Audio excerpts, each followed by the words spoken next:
गंगा नदी के किनारे बसे एक छोटे से गांव में एक साधु महाराज रहते थे, जिनका नाम स्वामी रुद्रानंद था।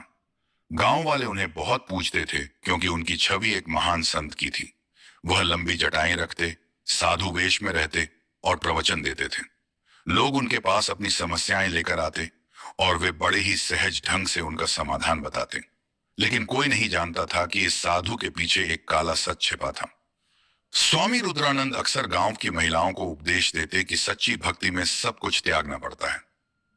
वह कहता कि जो महिला उनकी सेवा करेगी वह अगले जन्म में देवी बनेगी। भोली भाली महिलाएं उसकी बातों में आ जाती और अंधविश्वास के कारण उसकी सेवा में लग जाती।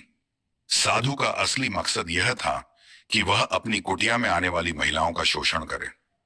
एक दिन गांव की एक लड़की सुमित्रा, जो तेज तर्रार और पढ़ी लिखी थी, अपने पिता के साथ साधु के आश्रम गई। वहां उसने देखा कि साधु के चेहरे पर भक्ति का नकाब था, लेकिन उसकी आंखों में अजीब सी लालसा झलक रही थी। उसे कुछ अजीब महसूस हुआ।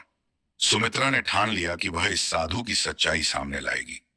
एक रात वह अपनी दो सहेलियों के साथ साधु की कुटिया में छिपकर बैठ गई। थोड़ी देर बाद उसने देखा कि साधु एक महिला को आशीर्वाद देने के बहाने उसके करीब जाने लगा। तभी सुमित्रा ने जोर से चिल्लाकर गांव वालों को बुला लिया। गांव के लोग जब वहां पहुंचे तो उन्होंने साधु को रंगे हाथों पकड़ लिया।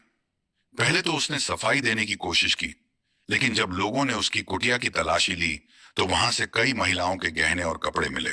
यह देखकर गांव वाले आग बबूला हो गए। गांव वालों ने उसी रात पंचायत बुलाई और साधु को गांव से निकालने का निर्णय लिया। कुछ लोगों ने पुलिस को भी खबर दी और जल्द ही वह जेल की सलाखों के पीछे पहुंच गया। सुमित्रा की हिम्मत से गांव की महिलाओं को पाखंडी साधु के चंगुल से बचा लिया गया। इसीलिए कहते हैं ना, हर भगवा चोला ओढ़ने वाला संत नहीं होता। धर्म के नाम पर पाखंड करने वालों की पहचान जरूरी है। आंख मूंद कर किसी पर भी विश्वास करने से पहले उसके कर्मों को देखना चाहिए।